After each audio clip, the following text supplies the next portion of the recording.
अस्सलामुअलैकुम दोस्तों। सिंधी कदीम सूफ़ी रागी सोढल फ़कीर तक तक राहां अखियां थकियां खत बिन कोवल आया कितियां। सूफ़ी रागी सोढल फ़कीर केरु ऐं किथां जो हो, संदसि सिंध में एतिरी शोहरत छो ऐं कीअं मिली।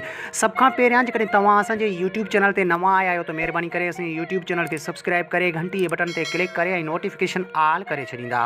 हलूं था पंहिंजे मेन टॉपिक तरफ़। त सूफ़ी रागी सोढल फ़कीर वलद अली बख्श लेगारी 1959 ईस्वी धारे दिह खैरे देरे तालुके मोरे जे ॻोठ लेगारी बिजाराणी में जाओ। संदसि जा वॾा काछे जे ॻोठ चाकरकोट तालुके जोही ज़िले दादू जा हुआ।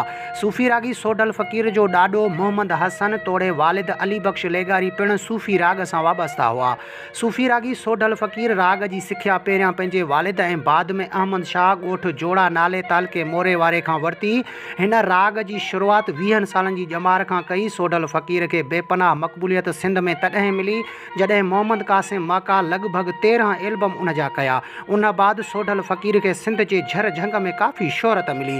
पहिरियां सूफ़ी राग मेलनि ऐं दरगाहुनि ते ॻाईंदो हो ऐं बाद में शादी प्रोग्रामनि में बि ॻाइणु शुरू कयईं। सभ खां वधीक सोढल फ़कीर शाह अब्दुल लतीफ़ भिटाई, सचल सरमस्त बाबा बुल्ले शाह, जानण फ़कीर चंद, रखियल शाह, चीज़ल शाह, राशिद मोराई, हमल फ़कीर जी शाइरी पिणु ॻाई।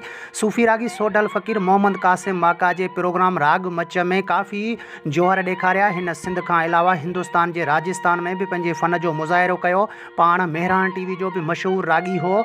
सूफ़ी रागी सोढल फ़कीर पुट जे विछोड़े बाद पंहिंजा हाल फ़कीराना बणाए छॾिया, मतिलबु त पाण खे संभाले न सघियो। सोढल फ़कीर 17 जुलाई 2024 ते 65 ॼमार में 10 मुहर्रमुल हराम ते संदसि सिंध वासियुनि खां साह जो सॻो टुटण सबबि हमेशह लाइ विछड़ी वियो। संदसि जा ॻायल गीत अॼु ॾींहं ताईं सिंध जे झर झंग में ॿुधा वञनि था। पुछवणन खां सोर पखियुनि जा जेवरिया के न ॿाहिरि। जेकॾहिं वीडियो पसंदि अचे त असांजे यूट्यूब चैनल खे सब्सक्राइब करे घंटी जे बटन ते क्लिक करे ऐं नोटिफिकेशन ऑल करे छॾींदा। मिलंदासीं कंहिं नए वीडियो में। तेसिताईं अल्लाह हाफ़िज़।